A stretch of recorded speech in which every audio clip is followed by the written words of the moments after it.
Okay, today we're looking at another product from GBU, their new Hi-cappa frames.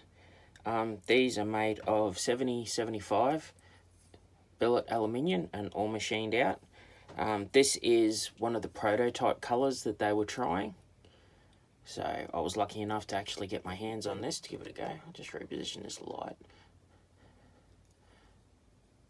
And yeah, I have done a fair bit of testing with it over the last week or so, and it is actually really well made. It's very crisp, very clean. You don't really have to do anything to it to get it to work. Yeah, it's just the internal bits that you got to watch. I had a double bell TTI that I was using as a donor blaster for parts. Not that there's really much of it left now. As a way for parts, the only thing that I found that had to be a little bit different was your disconnector. Some of them have a little arm off the back here, which when the hammer comes around, it has a little pin on the back that pushes on it.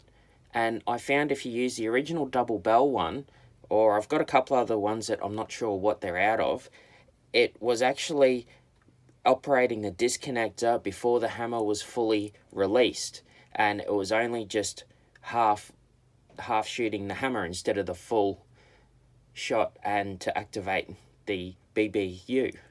So I just cut the back of it off. At GBU, when you order the frame, you're probably best off ordering their disconnector that they have, because they have one without this back on it.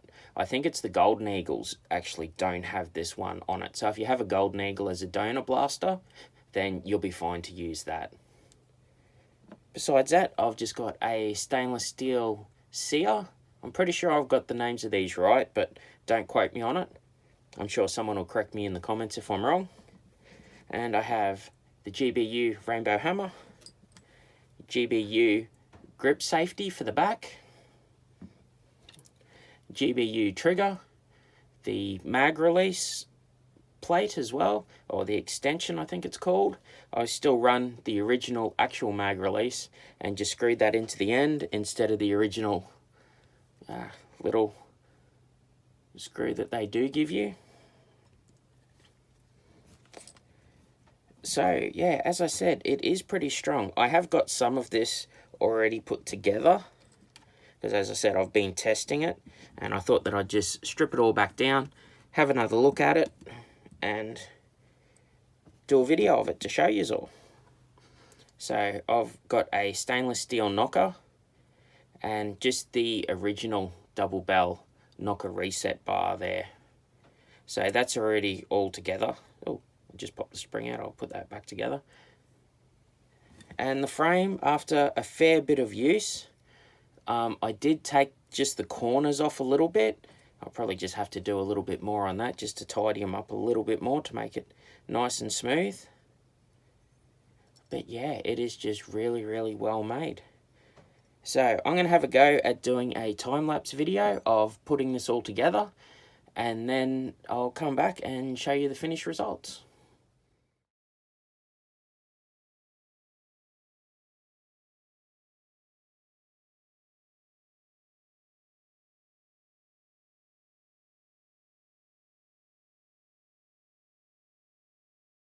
Okay, so there it is all together.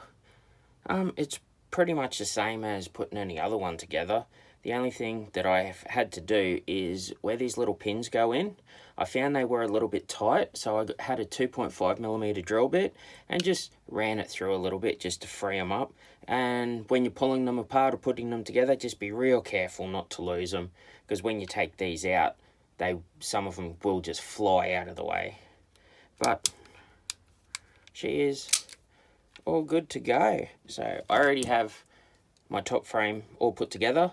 It's just got the GBU outer barrel, and because this is actually the John Wick version, it is a little bit longer in the front, so even the longer outer barrel is still a little bit too short.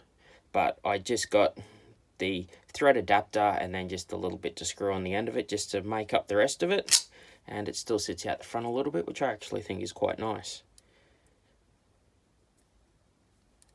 and yeah, she just will slide on. And also when you're assembling everything, just make sure you always lubricate everything up so that it's all going to run nice and smooth for you. And there you go. So I will do another video with a HPA mag adapter from GBU as well. That'll be in the next video because I try not to make my videos too long. But overall, the parts from GBU are just that good of a quality. I'm extremely happy with them, and I've been using this a fair bit over the last week and trying different bits and pieces, different things in it, and I've found pretty much most things are compatible with it. The only real difference that I've found is the disconnector is something that you have to look at. Either you could try filing it down to get it to the right amount, or like I did, just cut it off, or just buy the one that doesn't have that tail on the back. GBU do have that one available. And yeah, I cannot recommend these frames enough. They are absolutely fantastic, and I think well worth the money because it will really make your blaster stand out. And they're also very durable and very light. It is so much lighter than what it originally was just by changing that frame. Okay, thanks for watching.